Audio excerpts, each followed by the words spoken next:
Salah satu faktor yang memengaruhi aktivitas dan hasil belajar peserta didik adalah penerapan metode dan media pembelajaran yang sesuai dengan materi yang akan diajarkan. Pada era modern saat ini, peran IoT atau Internet of Things sangat berpengaruh sebagai media atau bahan dalam pembelajaran. Kali ini, saya, Eki Putra Wibowo, guru SMA Negeri 1 Cepu, akan memanfaatkan media IoT dalam pembelajaran bahasa Indonesia.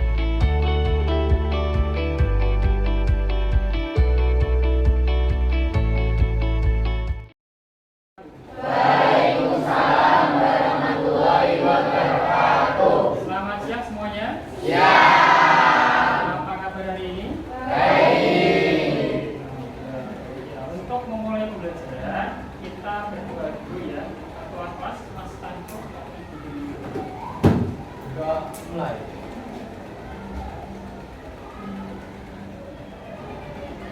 Mulai. Oke, hari ini saya presentasi dulu ya. Ahmad Abdul Daryawan, Ardi Firmansyah, Sultan Tanto, Vivi. Semoga yang sakit segera sembuh, yang pergi segera kembali. Jangan seperti dia yang suka bilang.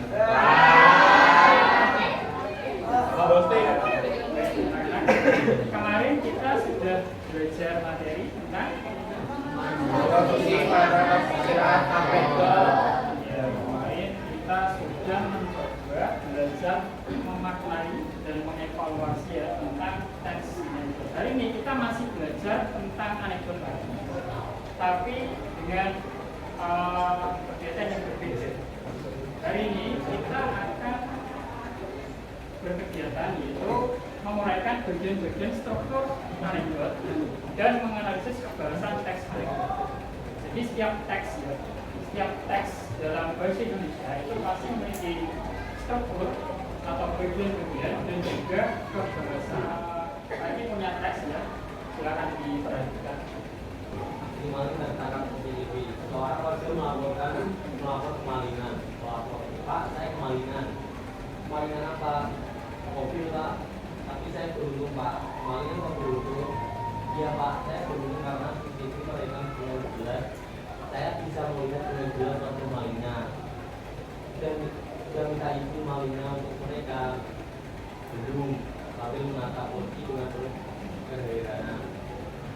Itu ilegal. Nanti saya tangkap. Dan yang bisa pelapor dan yang bisa pasrah tak percaya. Oke, terima kasih. Beri tepuk tangan dong untuk Mas.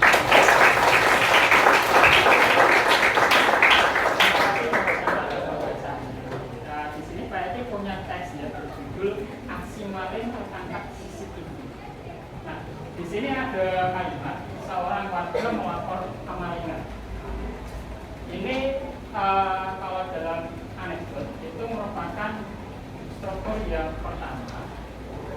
Kalau dalam seni, ya dalam seni itu di sini kan belum jelas ya warganya itu siapa, malingan apa kan belum jelas. Ini suatu keadaan atau awal atau gambaran umum mengenai suatu cerita.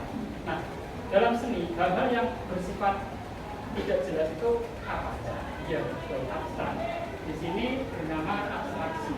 Kemudian di struktur yang kedua ada Pak, saya kemalingan, ini ada pelapor, kemudian ada polisi. Kemalingan apa? Ini sudah mulai muncul ya istilahnya intrik-intrik menuju masalah. Nah, setelah itu ada respon ya, ada respon dari polisi. Sudah minta izin malingnya untuk merekam. Ada yang tahu? Ini seperti apa? Reaksi. Iya, muncul reaksi dari polisi ya. Sudah minta izin malingnya. Nah, kemudian diakhiri di pelapor.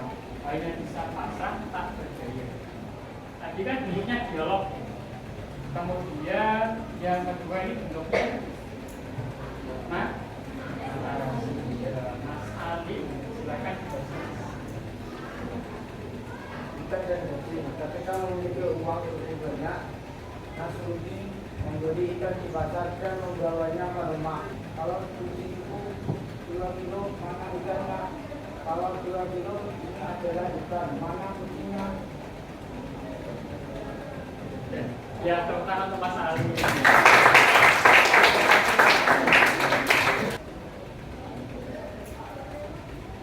Ini yang tadi dibacakan oleh Mas Salim ya. Jadi di bagian pertama itu ada yang namanya bisa kita lihat ada kalimat lampau. Contohnya ketika memiliki cukup uang banyak, Nasruddin membeli ikan di pasar dan membawanya ke rumah. Kemudian kalimat retorisnya, kalau kucing 2 kilo, mana ikannya? Kalau 2 kilo, ini adalah ikan, mana kucingnya? Saatnya kita berdiskusi ya. Kalian sudah berkelompok, kayaknya punya lembar jawab ya. Tadi punya teks dan lembar jawab. Minta tolong masing-masing perwakilan kelompok bisa ke depan. Hari ini kita akan melaksanakan 2 kegiatan. Kita menganalisis struktur dan kebahasaan. Ya, strukturnya ini. Jadi dari teks tadi, ya teks yang sudah kami bagikan ke tiap kelompok, kalian cari mana yang termasuk abstraksi, ya. Kemudian mana yang termasuk orientasi, krisis, reaksi, dan kode. Lembar selanjutnya itu ada analisis kebahasaan. Kalian mencari mana yang termasuk kalimat pelampau, mana yang termasuk kalimat retoris, konjungsi urutan waktu, kata kerja aksi, kalimat perintah, dan kalimat seruan. Setelah kalian menganalisis struktur dan kaidah kebahasaan, nanti kalian akan menilai ke tiap kelompok ya. Bagi beri waktu 20 menit cukup. Kalau ada pertanyaan silakan ditanyakan.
tetangga-tetangga kelompok lain untuk menilai presentasi dari tiap kelompok gitu ya.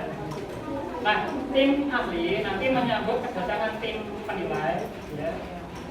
Kemudian memberikan jargon atau yel-yelnya, terus mempresentasikan. Oke, sekarang tim penilai masing-masing kelompok berdiri. Silakan kalian, biar mudah, mending urut ya. Kelompok 1, 2, 3, 4, 5 gitu ya. Silakan bisa dimulai dari sini. Kelompok 3, hurra!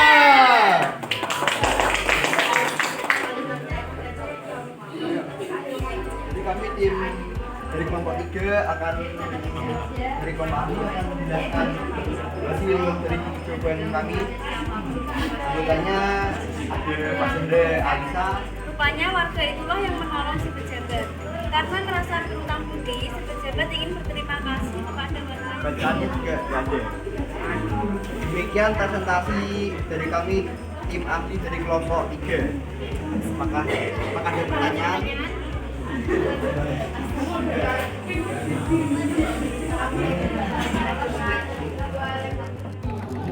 Jadi dari pertanyaan yang dilakukan akan menunjukkan struktur yang ada di bagian abstraksi isinya kisah seorang pejabat yang korupsi Indonesia mengatakan kehidupan seperti itu.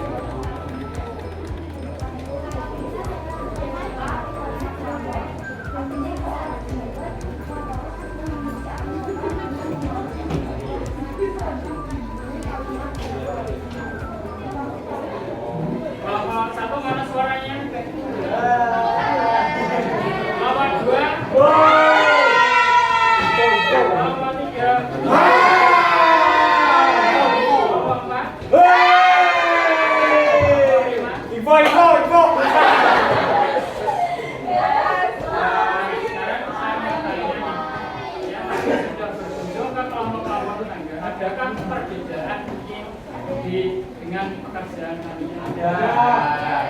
Perbedaannya gimana coba? Orientasi sama komunikasinya Pak. Orientasi sama komunikasinya. Ada yang lain dari segi presentasi Pak. Dari segi presentasinya ya kurang menguasai. Terus ada lagi yang lain mungkin Kalimat kerja ya Pak. Kalau kerja terus kaitnya kebiasaan ada yang kurang. Terus yang lain konklusi urutan waktunya kenapa? Ada yang salah empat. Oke, kita analisis bersama ya Pak Eki. Perlihatkan. Iya. Tadi yang kalian dapatkan judulnya anekdot. Jangan bilang siapapun. Ya. Jangan bilang siapapun. Di sini struktur kita membahas struktur dulu. Ada abstraksi ya. Abstraksi itu ada di paragraf pertama. Ya. Dari kalimat Alisa seorang pejabat yang korup sampai terjerat banjir besar. Kenapa kok si warga itu meminta permintaan, malah mintanya jangan kasih tahu si mahasiswa? Ya, ini kan seorang ya, ya karena pejabatnya korup. Oke, ada yang lain? Karena masalahnya tidak mau terlibat dalam masalah korupsi yang dilakukan oleh negara. Oke, terutama Anissa dan itu ya, karena yang ditolong itu seorang koruptor ya, jadi si wakil ini juga tidak mau terlibat. Bahasanya di sini ada kalimat lampau. Kalimat lampau berarti yang sudah pernah terjadi. Nah, di sini menceritakan ada Alisa seorang pejabat yang korup sedang mengisi agar rekam. Nah, kalimatnya dari sini. Kemudian ada kata kerja aksi. Kata kerja aksi itu kata kerja yang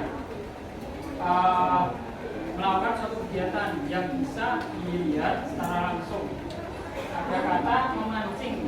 Mungkin ada yang menemukan kata lain selain memancing. Ada yang lain mungkin. Sebenarnya dua-duanya ya di sini pakai tuliskan kalian bawa HP. Silakan HP-nya dibuka. Oke, masukkan Pak Beni.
Minggu depan kita akan belajar menyusun teks anekdot, ya. Silakan kalian siapkan cerita-cerita lucu dan mungkin pesan tersirat untuk dapat dituliskan di sebuah teks anekdot. Baik, mulai hari ini kita akhiri. Mas Tanjo bisa memimpin bukunya. Sudah mulai.